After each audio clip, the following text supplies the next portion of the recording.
Good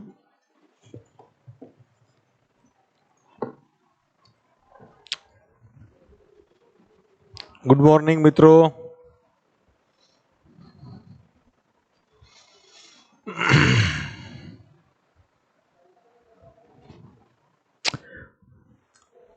આપણે ઉત્સેચકોની ચર્ચા કરીએ છીએ.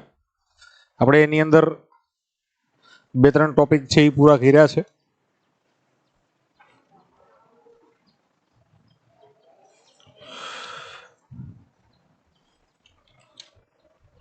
હવે આજે આપણે સૌથી પહેલા ઉત્સેચકોના ગુણધર્મ વિશેની ચર્ચા કરવાની છે. ઉત્સેચકોના ગુણધર્મો.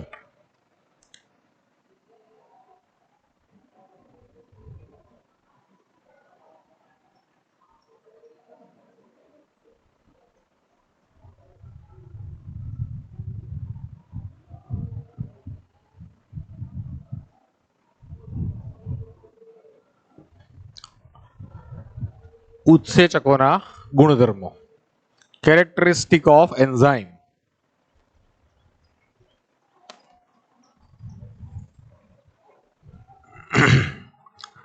સૌથી પહેલા આપણે વાત કરીએ કે બધા ઉત્સેચકો અથવા તો મોટા ભાગના ઉત્સેચકો પ્રોટીનના બનેલા હોય છે.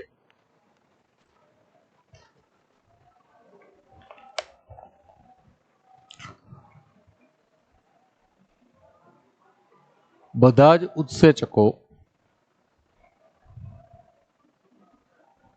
પ્રોટીનના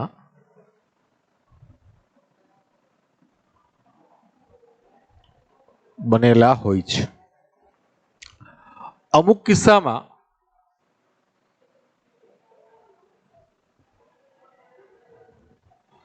આરએનએ પણ ઉત્સેચક તરીકે કાર્ય કરે છે. આરએનએ ઉત્સેચક તરીકે કાર્ય કરે છે. જેમ કે 2 ઉદાહરણ આપેલા છે.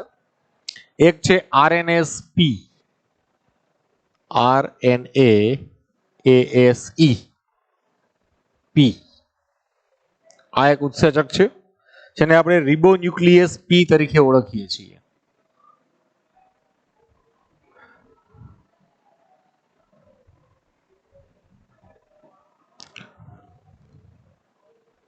આ ઉત્સેચક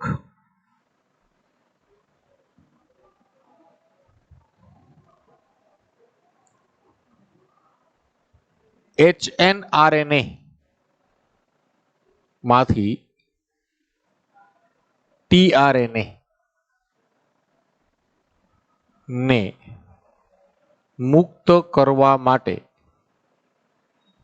જવાબદાર છે. હવે HNRNA એટલે હિટ્રોજીનિયસ આરએનએ, જેમાં mRNA અને tRNA સાથે હોય. આ mRNA અને tRNA માંથી mRNA અલગ કરવું અને tRNA અલગ કરવું એ કાર્ય રિબોન્યુક્લિયસ પી છે એ કરે છે. પછી એક છે પેપ્ટિડાઇલ ટ્રાન્સફરેઝ. પેપ્ટિડાઇલ ટ્રાન્સફરેઝ. હવે આ છે ને એકચ્યુઅલી રિબોઝોમ ના બંધારણમાં આવેલા rRNA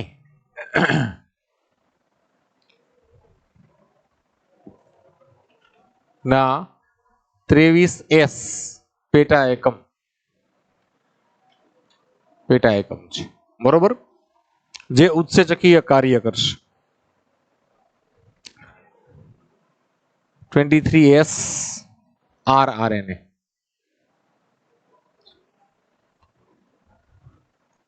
જે પ્રોટીન સંશ્લેષણ દરમિયાન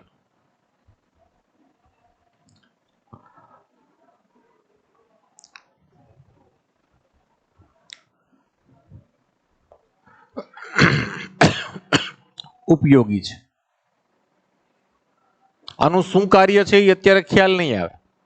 એ આપણે જ્યારે જનીન વિજ્ઞાન ચેપ્ટર નંબર 6 ધોરણ 12 પ્રોટીન સંશ્લેષણ ભણશું ત્યારે ડિટેલમાં આવશે. આ બંને ઉત્સેચક આરએનએસ પી અને પેપ્ટિડાઇલ ટ્રાન્સફરેઝ. બરોબર.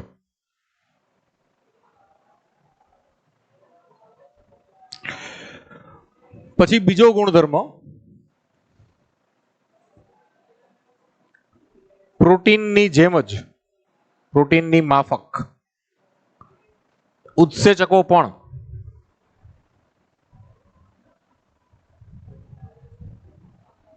ઉભય ગુણધર્મી છે. એટલે કે તેઓ એસિડિક અને બેઝિક બંને માધ્યમમાં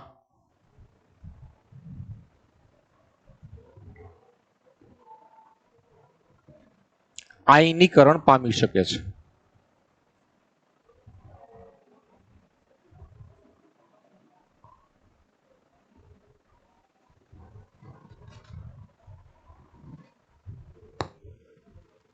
ત્રીજો ગુણધર્મ છે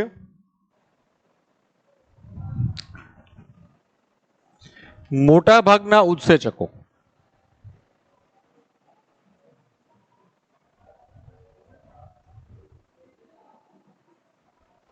તેમની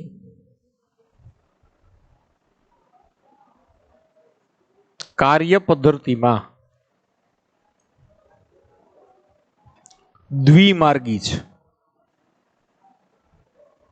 એટલે કે પ્રક્રિયક ને નિપજમાં ફેરવે અને આ નિપજને પ્રક્રિયકોમાં ફેરવે. બરોબર. પ્રતિવર્તી દ્વિમાર્ગી એટલે અહીંયા આપણે કહીએ છીએ પ્રતિવર્તી છે.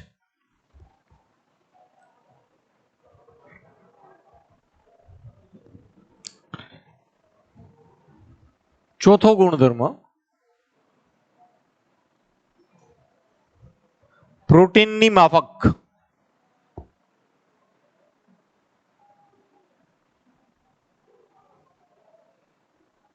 ઉત્સેચકો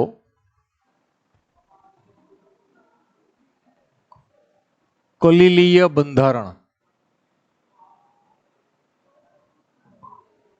ધરાવે છે.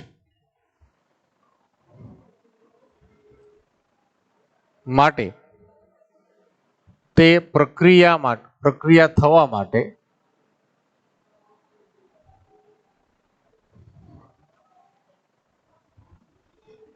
મોટું ક્ષેત્રફળ પૂરું પાડે છે.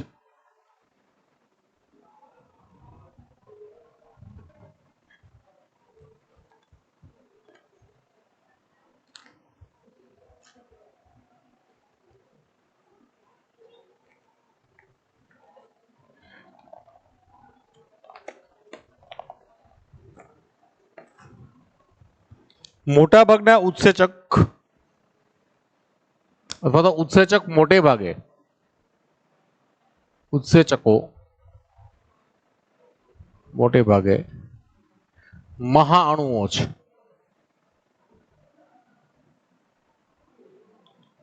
એટલે કે વધુ અણુભાર ધરાવે છે.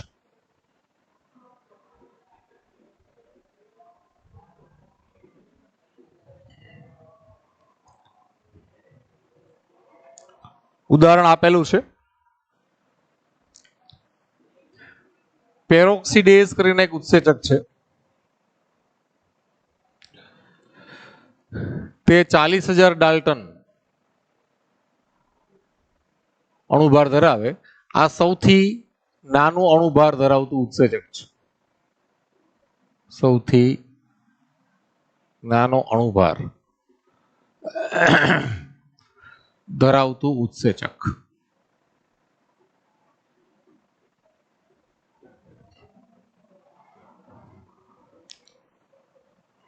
જ્યારે યુરિયેઝ છે તો યુરિયેઝ નો અણુભાર છે તે 4,83,000 છે ડાલ્ટન. એની સામે પાયરુવેટ ડિહાઇડ્રોજિનેઝ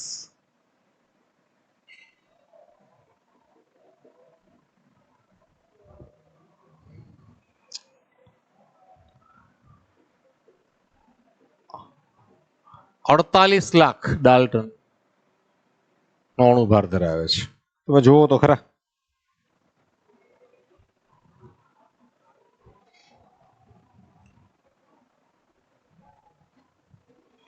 ચોક્કસ પ્રક્રિયા અથવા તો એમ કહીએ કે ઉત્સેચકો પોતાના પ્રક્રિયાર્થી માટે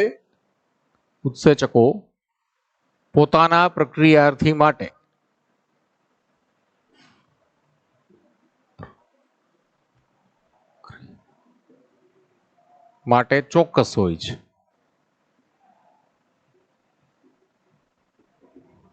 એટલે એક ઉત્સેચક છે તે એક ચોક્કસ પ્રક્રિયાર્થી ઉપર જ કાર્ય કરે. જેમ કે આપણે એમ કહીએ કે ભાઈ માલ્ટેઝ છે તો એ માલ્ટોઝ નું જ જળ વિભાજન કરે. જળ વિભાજન કરે. બરોબર. લાઇપેઝ છે તો એ લિપિડ નું જ જળ વિભાજન કરે. બરોબર. એવી રીતે પછી ઉત્સેચકો ક્યારેય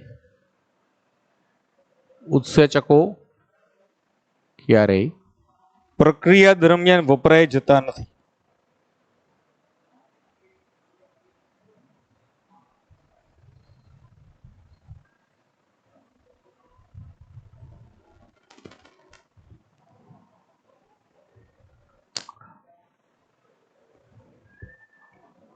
પ્રક્રિયા પહેલા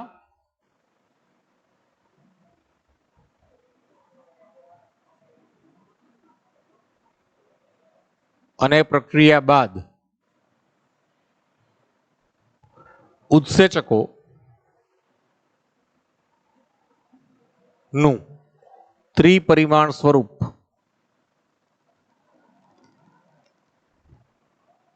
બદલાતું નથી. એટલે કે એના સક્રિય સ્થાનમાં કોઈ પ્રકારનો ફેરફાર થતો નથી.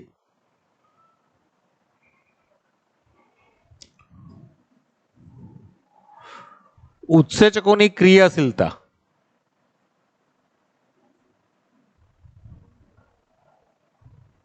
નું માપન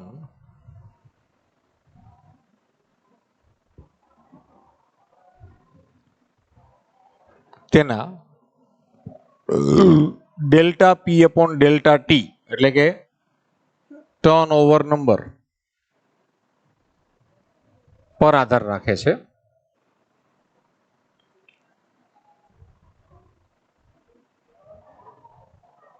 જે ઉત્સેચકના બંધારણમાં આવેલા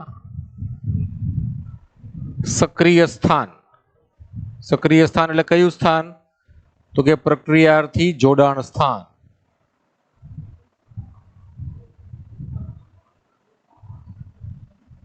ની સંખ્યા પર આધાર રાખે છે.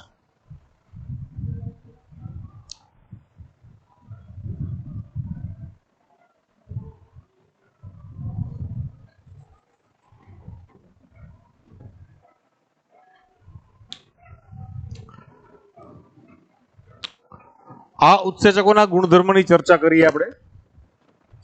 આપણે 9 ગુણધર્મની વાત કરી ટોટલ. બરોબર.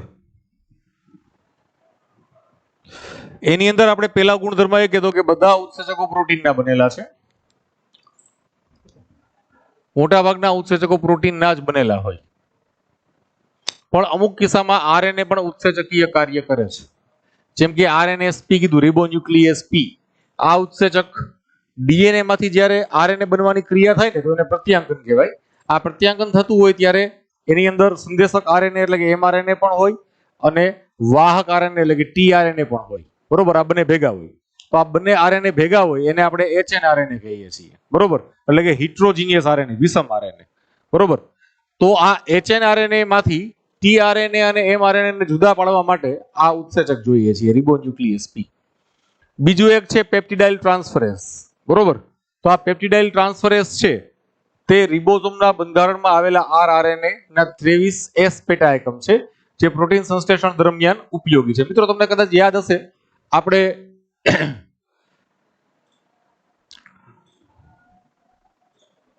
રિબોસોમનું જ્યારે બંધારણની વાત કરી,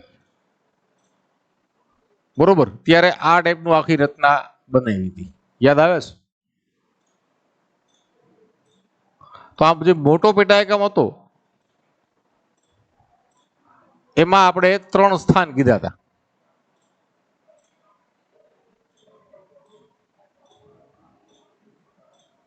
બરોબર. એક એ સ્થાન હતું, એક પી સ્થાન હતું અને એક ઈ સ્થાન હતું. તો એ સ્થાન એવું હતું કે જ્યાં વાહક આરએનએ એમિનો એસિડને લાવે છે એ સ્થાન, બરોબર.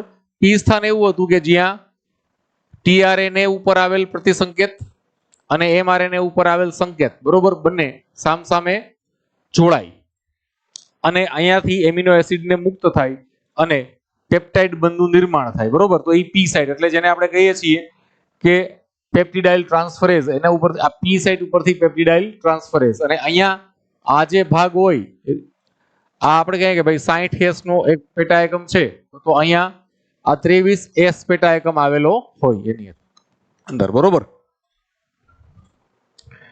ખબર પડે છે વાત મિત્રો? હવે બીજા પ્રોટીન્સ ની માફક ઉત્સેચકો પણ ઉભય ગુણધર્મી છે, એટલે કે તેઓ એસિડિક અને બેઝિક બંને માધ્યમમાં આયનીકરણ પામી શકે છે, બરોબર. કારણ કે પ્રોટીન એ ઉભય ગુણધર્મી છે, એમિનો એસિડ પોતે ઉભય ગુણધર્મી છે, એટલે દેખીતી વાત છે કે એમાંથી બનતી રચનાઓ છે એ બધી કેવી થાય? હંમેશા ઉભય ગુણધર્મી, બરોબર, એમ્ફોટેરિક થાય. મોટાભાગના ઉત્સેચકો તેમની કાર્ય પદ્ધતિમાં દ્વિમાર્ગીય એટલે કે પ્રતિવર્તી છે, એટલે કે પ્રક્રિયકને નિપજમાં ફેરવી શકે, નિપજને પાછું પ્રક્રિયકમાં પણ ફેરવી શકે છે. પ્રોટીનની માફક ઉત્સેચકો કલીલીય બંધારણ ધરાવે છે, માટે તે પ્રક્રિયા થવા માટે મોટું ક્ષેત્રફળ, લાર્જ સરફેસ એરિયા પૂરો પાડે, જેની અંદર ઘણા બધા સક્રિય સ્થાનો આવેલા હોય. પછી ઉત્સેચકો મોટે ભાગે મહાઅણુઓ હોય છે જે વધુ અણુભાર ધરાવે છે. સૌથી નાનું ઉત્સેચકમાં લીધું છે આ પેરોક્સિડેઝ, 40,000 ડાલ્ટન છે, બરોબર. સૌથી નાનો અણુભાર ધરાવતું ઉત્સેચક છે આ. પછી યુરિયસમાં તમે જુઓ તો 4,83,000 ને પાયરુવેટ ડિહાઇડ્રોજિનેસ કણાભસૂત્રના આધારકમાં આવેલું છે આ 48,000 Dalton, 48 lakh Dalton, 48 lakh Dalton એનો અણુભાર છે, બરોબર.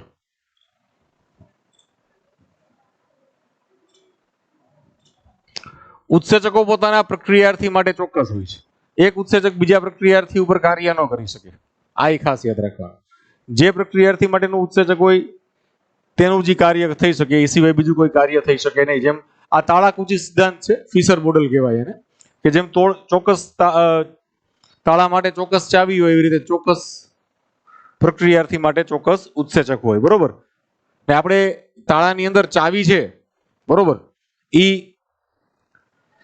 અંદર નાખીએ તો એ સ્થાને જે નાખીએ છીએ એ આપણે કહીએ એનું ક્રિયાશીલ સ્થાન, બરોબર. ક્રિયાશીલ સ્થાનમાં કોઈ પણ ફેરફાર થાય તો એ તાળું ખુલે નહીં, બરોબર, પ્રક્રિયા થાય નહીં. અને જે તાળાથી, જે ચાવીથી તાળું બંધ થાય એ ચાવીથી તાળું ખુલે ખરું ને, દ્વિમાર્ગી હોય મોટે ભાગના ઉત્સેચક, પ્રક્રિયાર્થીને નિપજમાં, નિપજને પ્રક્રિયાર્થીમાં. આને ફિશર મોડેલ કહેવાય. પછી ઉત્સેચકો ક્યારેય પ્રક્રિયા દરમિયાન વપરાય જતા નથી, યાદ રાખજો.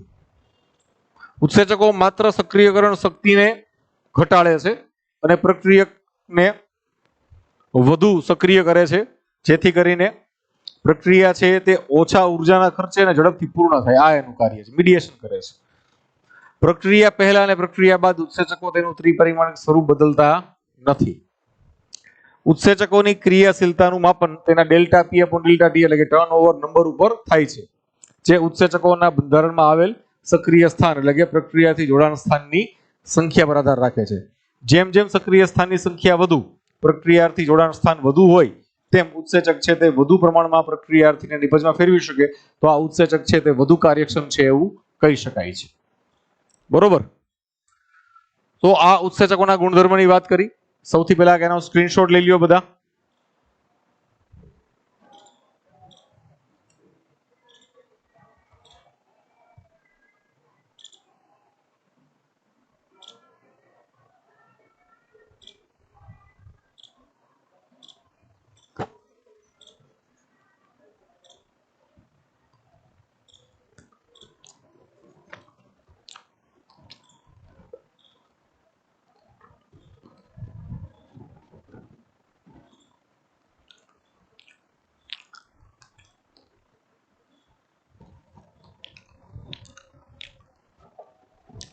પ્રક્રિયા પહેલા અને પ્રક્રિયા બાદ ઉત્સેચકનું ત્રિપરિમાણીય સ્વરૂપ બદલાતું નથી, એટલે કે એના બંધારણમાં કોઈ પણ પ્રકારનો ફેરફાર ન થાય. એટલે પહેલા બંધારણમાં જો ફેરફાર થઈ જાય તો સક્રિય સ્થાનની સંખ્યા અને પ્રકાર બદલાઈ જાય ને તો ઉત્સેચક આખે આખું બદલાઈ જાય, બરોબર. એટલે એની ત્રિપરિમાણિક રચનામાં કોઈ પ્રકારનો ફેરફાર થાય નહીં, એટલે એ ચોક્કસ પ્રક્રિયાથી માટે ચોક્કસ ઉત્સેચક કરીએ, બરોબર. એટલે એનો બદલાય.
હવે આપણે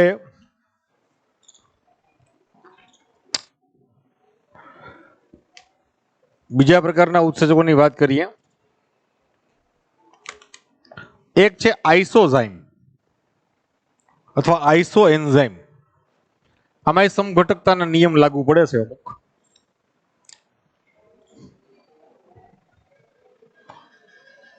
આઇસોઝાઇમ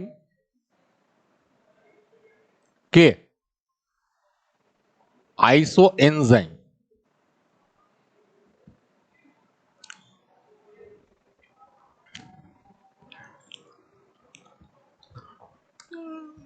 આ ઉત્સેચકો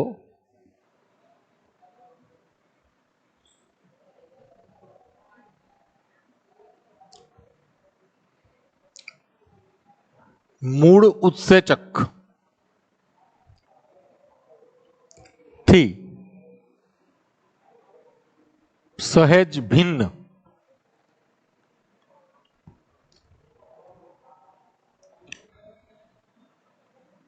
રચના ધરાવે છે અને રચના અને અણુભાર ધરાવે છે. ભિન્ન રચના અને ભિન્ન અણુભાર ધરાવે છે.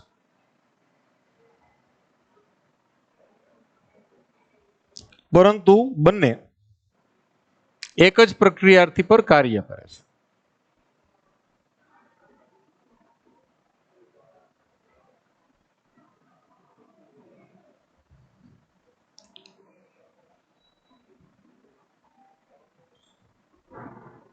એટલે એને આઇસોઝાઇમ્સ કહેવાય છે.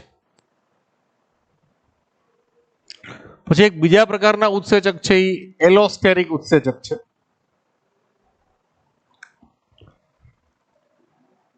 એલોસ્ટેરિક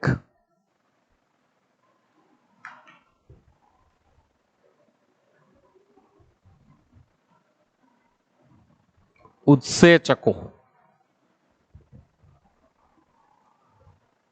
આ ઉત્સેચકોમાં સક્રિય સ્થાનની સાથે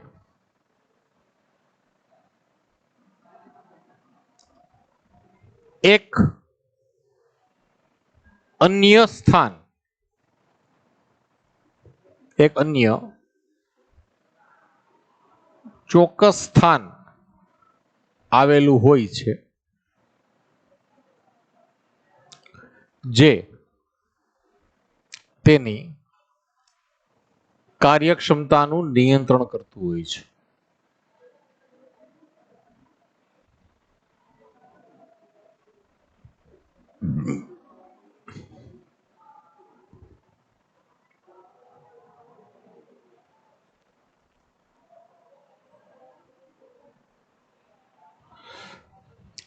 આ નિયંત્રણ સ્થાન ઉત્સેચકને સક્રિય કે નિષ્ક્રિય બનાવી શકે છે. બરોબર, બે રીતે કાર્ય કરે છે.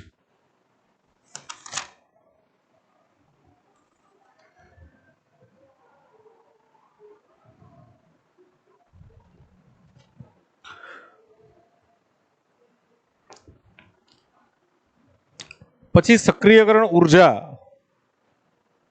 ની વાત કરવાની છે.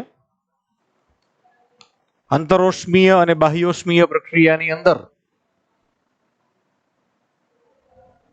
સક્રિયકરણ ઉર્જાનો સિદ્ધાંત.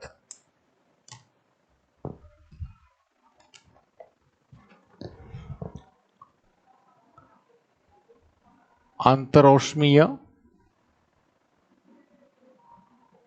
ઉષ્મીય અને બાહ્યોષ્મીય પ્રક્રિયાઓમાં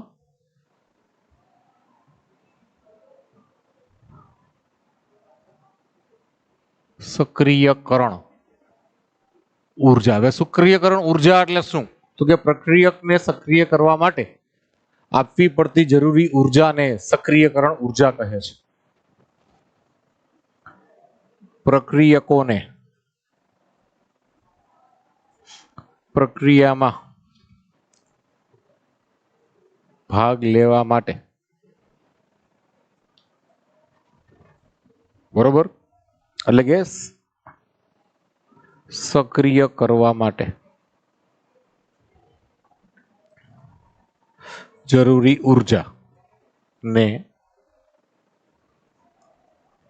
સક્રિયકરણ ઉર્જા કહે છે. હવે આપણે કહીએ આંતરોષ્મીય, તો આ ઉર્જાગ્રાહી પ્રક્રિયા થઈ.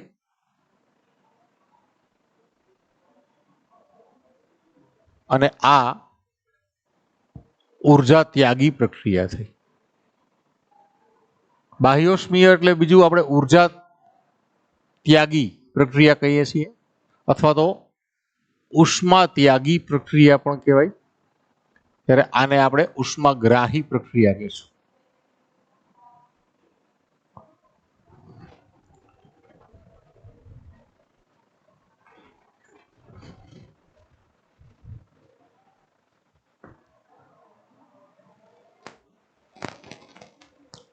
ઉત્સેચકના પ્રકારો છે. આ એલોસ્ટેરિક ઉત્સેચકો છે કે આઇસોઝાઇમ્સ છે, બરોબર, તે ઉત્સેચકોના પ્રકાર અલગ અલગ પ્રકાર, બંધારણીય પ્રકારો છે.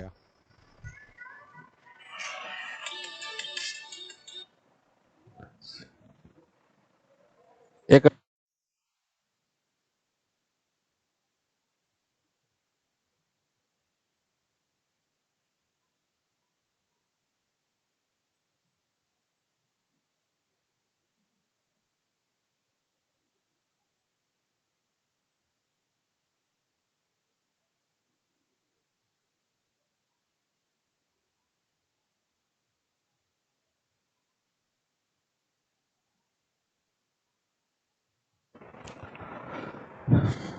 ઓકે, હવે જો આંતરોષ્મીયને આપણે ઉર્જાગ્રાહી કયો અથવા ઉષ્માગ્રાહી કયો, બાહ્યોષ્મીયને ઉર્જા ત્યાગી અથવા ઉષ્મા ત્યાગી કયો. એની અંદર આપણે સક્રિયકરણ ઉર્જાની વાત સમજીએ. હવે ઉર્જા ત્યાગી પ્રક્રિયાઓ જે છે, એક્ઝોથર્મિક રિએક્શન જેને કહેવાય, એક્ઝોથર્મિક રિએક્શન અથવા જેને આપણે બાહ્યોષ્મીય પ્રક્રિયા કહીએ અથવા ઉર્જા ત્યાગી પ્રક્રિયા કહીએ અથવા ઉષ્મા ત્યાગી પ્રક્રિયા કહીએ, બરોબર, કોઈ પણ વસ્તુ કયો એને, એની અંદર પ્રક્રિયકની ઉર્જા નિપજની ઉર્જા કરતા વધુ હોય છે. પ્રક્રિયકનું ઉર્જા સ્તર નિપજના ઉર્જા સ્તર કરતા વધુ હોય છે.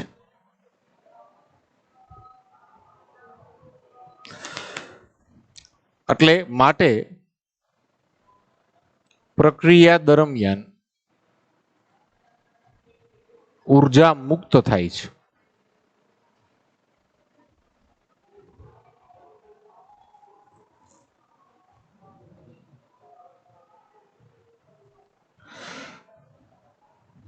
બરોબર, કારણ કે પ્રક્રિયકનું ઉર્જા સ્તર નિપજના ઉર્જા સ્તર કરતા વધુ છે, એટલે પ્રક્રિયા દરમિયાન ઉર્જા મુક્ત થાય છે. મુક્ત થયેલ ઉર્જા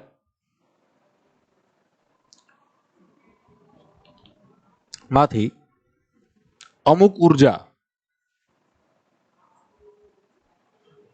ઉષ્મા સ્વરૂપે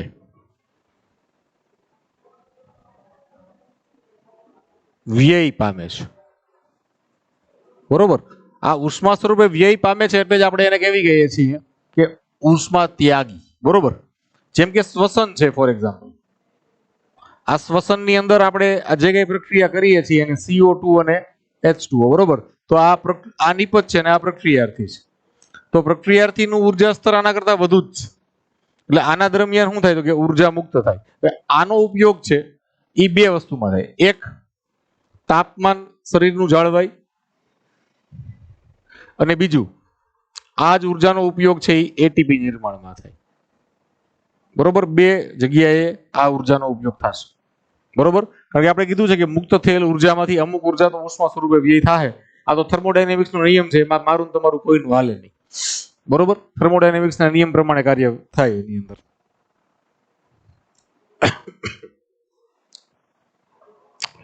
પછી બીજા પ્રકારની જે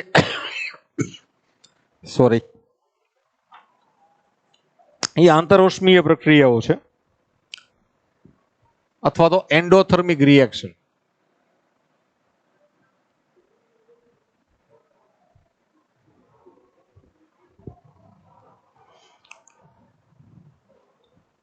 હવે અહીંયા પ્રક્રિયાર્થીનો ઉર્જા સ્તર નીચું છે, પ્રક્રિયાર્થીનો ઉર્જા સ્તર ઘણો ઓછો છે અને નિપજનો ઉર્જા સ્તર ઘણો વધુ હોય છે. જેમ કે આપણે એમ કહીએ પ્રકાશ સંશ્લેષણ, તો 6CO2 અને 12H2O, બરોબર, સૂર્યપ્રકાશ અને હરિતદ્રવ્યની હાજરી અને એમાંથી ગ્લુકોઝ બને.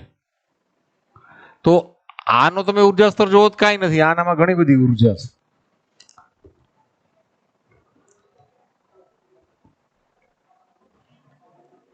એટલે આ પ્રક્રિયામાં પ્રક્રિયકોને સક્રિય કરવા માટે વધુ પ્રમાણમાં ઉર્જાની આવશ્યકતા છે. બરોબર, એટલે આપણે એને કહીએ છીએ હવે આ ઉર્જા છે એ તમે ઉષ્માના સ્વરૂપમાં આપો કે બીજા કોઈ પણ સ્વરૂપમાં આપો, બરોબર, એટલે આને આપણે કહીએ છીએ એન્ડોથર્મિક રિએક્શન અથવા તો આંતરોષ્મીય કે ઉર્જાગ્રાહી કે ઉષ્માગ્રાહી પ્રક્રિયા, બરોબર, એટલે આનું નામ આવવું પડે છે.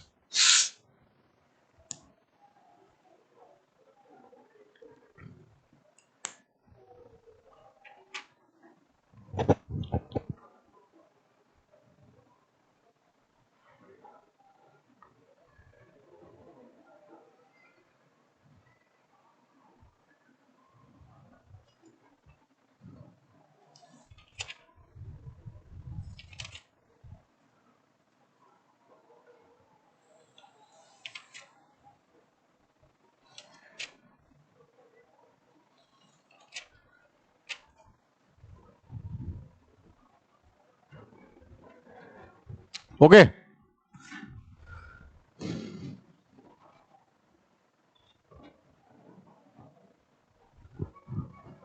પેલા સ્ક્રીનશોટ લઈ લ્યો બધા આનો.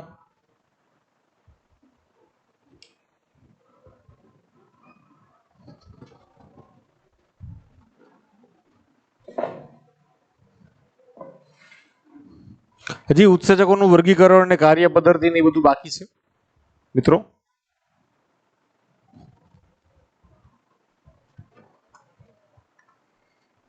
ઉત્સેચક છે એ એક જ ટોપિક એવો છે જે ટેક્સ્ટ બુક વડે વ્યવસ્થિત આપ્યો છે. એની અંદર એ પાછું આપણે થોડુંક વધારે એડ કરીએ છીએ, બરોબર. ચલો બધા ફટાફટ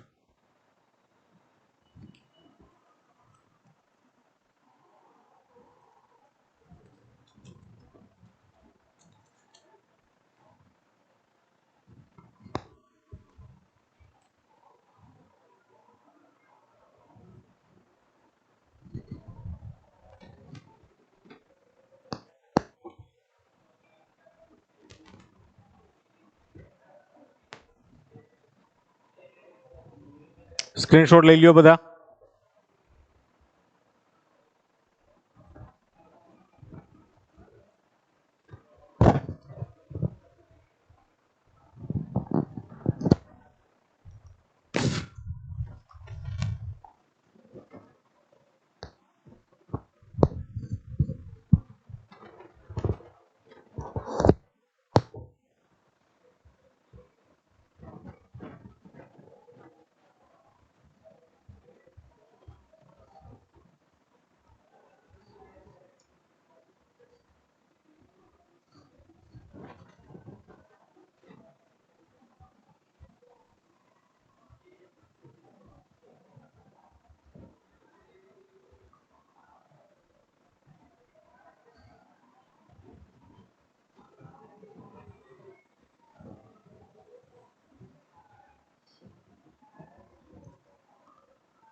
થોડીક વધારાની માહિતી લખાવી છે તમને, જે તમને બહુ ઉપયોગી થશે. આપણે સહકારકોની વાત કરતા હતા, એમાં આપણે ધાત્વીય આયનોની ચર્ચા કરી હતી મિત્રો, બરોબર.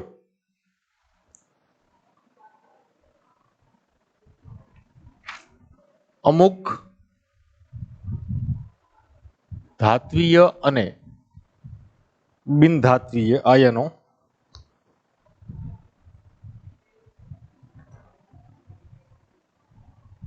જે ઉત્સેચકો ની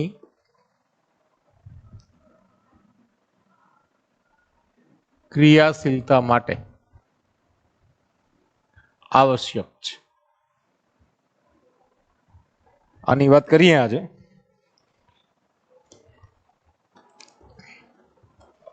તો સૌથી પહેલું છે સોડિયમ.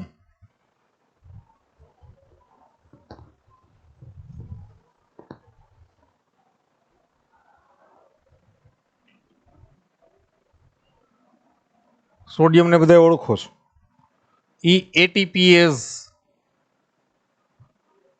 બરોબર, એટલે એટીપી નું ચયાપચય ઉપયોગ માટે જરૂરી છે.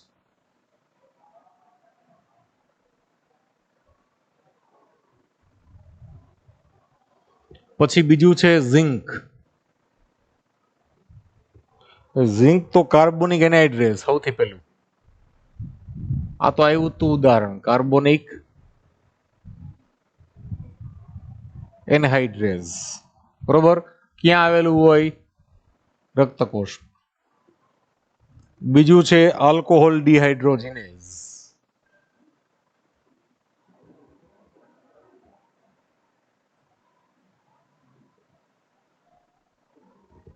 બરોબર, આ ક્યાં આવે? આથવણમાં. અને ત્રીજું છે કાર્બોક્સીપેપ્ટિડેઝ.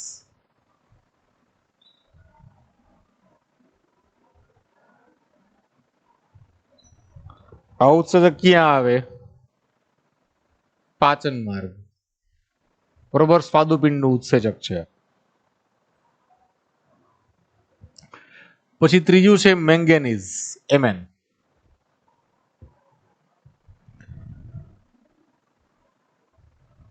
પેપ્ટિડેઝ ઉત્સેચક છે, એને સક્રિય કરશે. એની હારે હારે ડી કાર્બોક્સિલેઝ. તો પેપ્ટિડેઝ છે એ ડાયપેપ્ટાઇડ ને એમિનો એસિડમાં ફેરવે. અને ડી કાર્બોક્સિલેઝ છે તે CO2 ને દૂર કરે.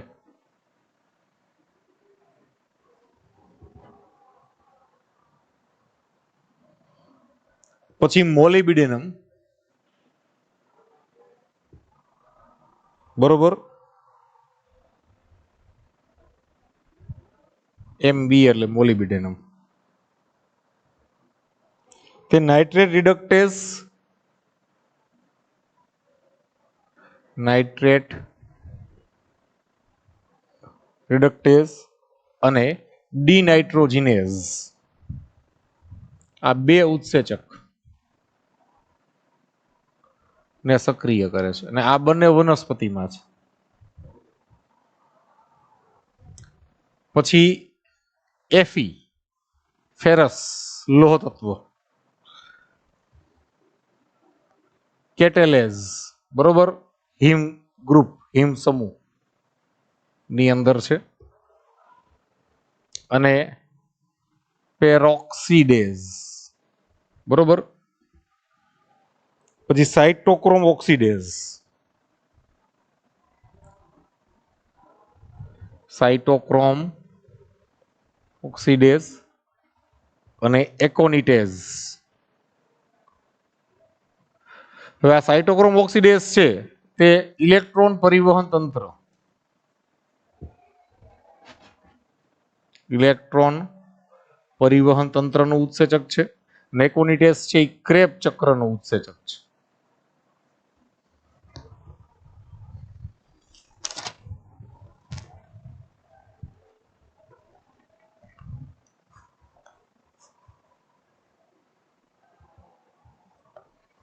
The same way Cu, copper, તે પણ સાઇટોક્રોમ ઓક્સિડેઝ. હવે સાઇટોક્રોમ ઓક્સિડેઝ બે ત્રણ પ્રકારના હોય. એક પ્રકારનું સાઇટોક્રોમ ઓક્સિડેઝ ન હોય. સાઇટોક્રોમ ઓક્સિડેઝ A0, A3 એવા ઘણા બધા પ્રકારો હોય એના. બરોબર, એટલે અમુક માટે આ જોતું હોય, Fe જોતું હોય, તો અમુક માટે Cu જોતું હોય. એ આપણે 14મા પાઠમાં ડિટેલમાં ભણવાનું છે. પછી મેગ્નેશિયમ, મેગ્નેશિયમ એમાં જાજા ઉત્સેચક છે. હેક્ઝોકાઇનેઝ, આ ગ્લાયકોલાઇસિસ નું ઉત્સેચક પેલું. પછી ડીએનએ પોલિમરેઝ, ફોસ્ફોડાયસ્ટર બંધ કરતું હોય ને જે ઉત્સેચક, એની અંદર આ ઉત્સેચક આવે. બરોબર, ન્યુક્લિયોટાઇડ ને જોડી અને ડાયન્યુક્લિયોટાઇડ ને પોલીન્યુક્લિયોટાઇડ બનાવવા માટે આ ઉત્સેચક જોઈએ ડીએનએ નિર્માણ દરમિયાન. ને એ મેગ્નેશિયમની હાજરીમાં સક્રિય થાય. સેમ વે આ ગ્લાયકોલાઇસિસ નું છે. અને આ ડીએનએ નિર્માણનું છે.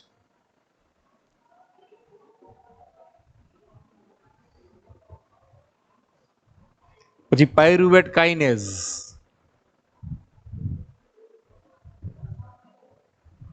આ પણ ગ્લાયકોલાઇસિસ નું ઉત્સેચક છે. આ બધા ઉત્સેચકો છે, આ ત્રણેય તે મેગ્નેશિયમ થી સક્રિયકરણ પામે. પછી કેલ્શિયમ છે, આ બિનધાત્વીય આયન થઈ ગયું ને, એમાં લાઇપેઝ ઉત્સેચકને સક્રિય લિપિડ વાળું, અને એક બહુ સરસ ઉત્સેચક છે સક્સિનિક ડિહાઇડ્રોજિનેઝ. આ ક્રેબ ચક્રનું ઉત્સેચક છે, બહુ અગત્યનું ઉત્સેચક છે આ સક્સિનિક ડિહાઇડ્રોજિનેઝ. બરોબર. અને ક્લોરીન છે તે બિનધાત્વીય ઘટક છે જે લાળ રસ ના એમાઇલેઝ ના સક્રિયકરણ માટે છે.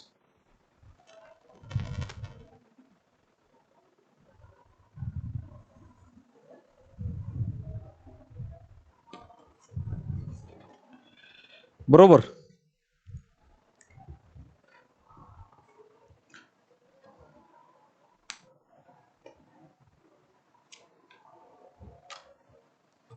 એટલે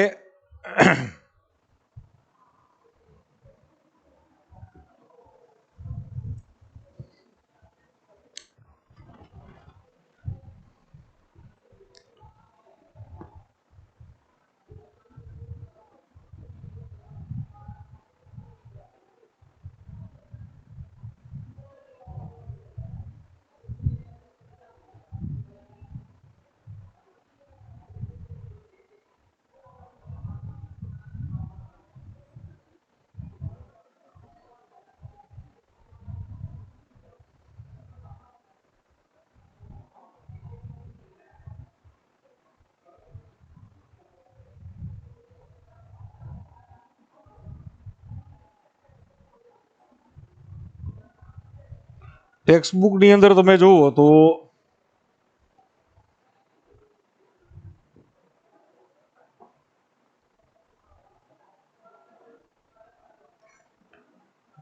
ટેક્સ્ટ બુક ની અંદર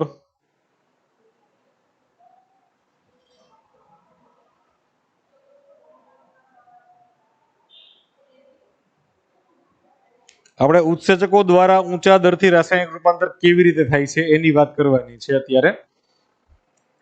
આને સમજવા માટે ઉત્સેચક વિશે વિસ્તૃત અભ્યાસ કરવો પડશે. સક્રિય સ્થાનના વિશે આપણે પહેલા અભ્યાસ કરી ચૂક્યા છીએ. રાસાયણિક કે ચયાપચયિક રૂપાંતરણ એવી પ્રક્રિયા છે જેમાં રસાયણનું નિપજમાં રૂપાંતરણ થાય છે, તેને પ્રક્રિયક કહે છે. જ્યારે ઉત્સેચક એક સક્રિય સ્થાન સાથે એક ત્રિપરિમાણિક શરતને ધરાવતું પ્રોટીન છે જે એક પ્રક્રિયકને નિપજમાં ફેરવે છે. સાંકેતિક સ્વરૂપે તેને નીચે મુજબ વર્ણવી શકાય છે. પ્રક્રિયાથી ઉત્સેચકના સક્રિય સ્થાન જે ચિરાડ કે ખાંચા સ્વરૂપે હોય છે તેની સાથે જોડાય છે. પ્રક્રિયાથી સક્રિય સ્થાન તરફ પ્રસરણ પામે છે અને ત્યાં જોડાય છે. આ પ્રકારે આવશ્યક ઉત્સેચક પ્રક્રિયાથી સંકુલ ES કોમ્પ્લેક્સનું નિર્માણ થાય છે. ઈ ઉત્સેચકને રજૂ કરે છે.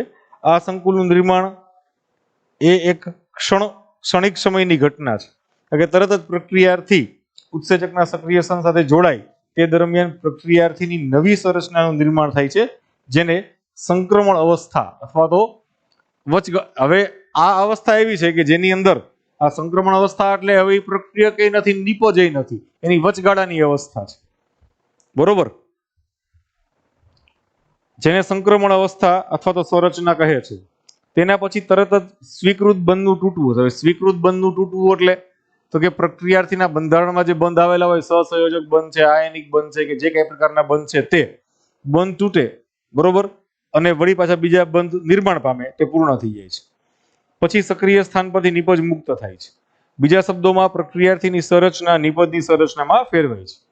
રૂપાંતરણનો આ પથ કથિત સંક્રમણ અવસ્થા દ્વારા થાય છે. સ્થાયી પ્રક્રિયક અને નિપજ વચ્ચે ઘણી બધી રૂપાંતરિત સંરચનાત્મક અવસ્થાઓ થઈ શકે છે. જેમ કે આપણે ગ્લુકોઝમાંથી પાયરુવિક એસિડનું રૂપાંતરણ થાય તો ગ્લુકોઝ અને પાયરુવેટને આપણે સ્થાયી લઈએ તો એની વચ્ચે ઘણી બધી અલગ અલગ અવસ્થાઓ છે તે આવશે, યાદ રાખજો. આ વાક્યનો અર્થ એ છે કે બનતી બધી જ મધ્યવર્તી સંરચનાત્મક અવસ્થા કેવી થઈ જશે તો કે અસ્થાયી. સ્થાયિત્વનો સંબંધ અણુની ઉર્જા અવસ્થા કે સંરચના સાથે જોડાયેલો છે. જો આને ચિત્રાત્મક આલેખ દ્વારા પ્રદર્શિત કરીએ તો આકૃતિ 9.6 અનુસાર હોઈ શકે. વાય અક્ષ સ્થાયી શક્તિને રજૂ કરે છે. એક્સ અક્ષ વચગાળાની અવસ્થા દ્વારા બંધારણીય રૂપાંતરણમાં ફેરફાર સૂચવે છે. બે વસ્તુ ધ્યાનમાં રાખવા જેવી છે. પ્રક્રિયક અને નિપજ વચ્ચે શક્તિ સ્તરમાં ભિન્નતા છે. જો નિપજ પ્રક્રિયાર્થી કરતા નીચલા સ્તરનો હોય તો પ્રક્રિયા બાહ્ય ઉષ્મીય છે, યાદ રાખજો.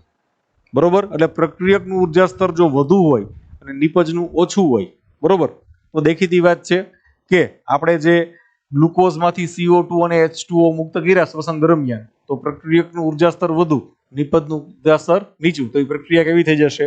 બાહ્ય ઉષ્મીય. બરોબર. આ અવસ્થામાં નિપજના નિર્માણ કાર્ય માટે શક્તિ અથવા ગરમી દ્વારા ની આવશ્યકતા નથી.